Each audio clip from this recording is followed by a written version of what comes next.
Hey everyone, Demonite here. In this video I'll be showcasing my Multitask Zer0 build.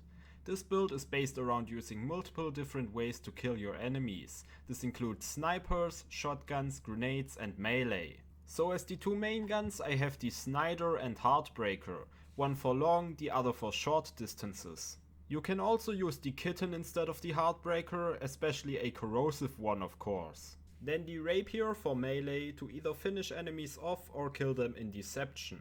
And lastly a Slag Pimpernel. Now to the other gear. The antagonist, but any other good defensive shield works too.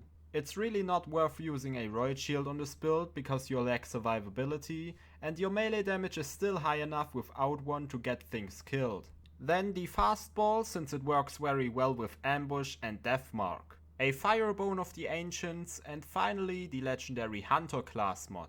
The Hunter is well balanced for a playstyle like this, as it offers gun DPS boosts, melee damage boosts, and allows for good usage of the Fastball thanks to all of the cooldown rate. Also, cooldown rate combined with its Deception health restoring effect is good for your survivability, considering there's no transfusion or grog nozzle on this build. The legendary Sniper would obviously be better for a focus on snipers, the legendary Ninja for melee, the legendary Killer for general guns and grenades, and there are several hybrid builds combining some of these playstyles with each other. But the legendary Hunter just allows you to use all of it efficiently at the same time.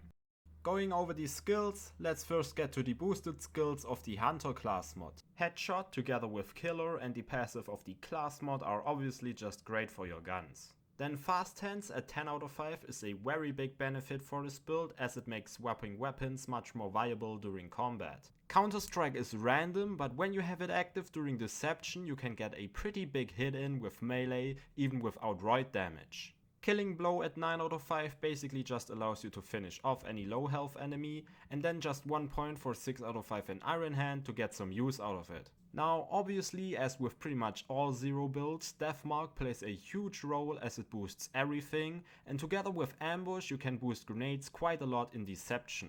One shot one kill is great for the Sniper, and Rising Shot is great for the Heartbreaker and the Kitten. As far as moving skill points around goes, I don't think it's worth to try and go further down either the left or the right tree. If you want many must fall, you could take points from, for example, 2 Fang and 1 shot 1 kill, but that's not really worth it. If you want more skills in the left tree, you could take points from 2 Fang and Backstab or Follow Through, but again, not really worth it. So if you want to give something up and instead specialize more in Zer0's other abilities, you should pretty much just change the entire build. Also, one skill that looks good on paper for this build is Be Like Water, but if you've watched my splash damage video about it, you know that it's practically useless. The melee damage is additive and the gun damage would only give a slight boost to the Sniper and nothing else, so Grim is just better. And that's my multitask build for Zer0. Not a build that aims to be the most effective, as the lack of specialization comes with lesser damage on everything you're using, and it's also a bit on the squishier side due to not having transfusions or a grog nozzle. But utilizing everything Zer0 has to offer makes for an interesting playstyle that comes with its own challenges, which can be pretty fun in my opinion. If you wanna try it out yourself, the download link is in the description below. Now have fun with the gameplay and thanks for watching. See ya everyone.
Look into my eyes!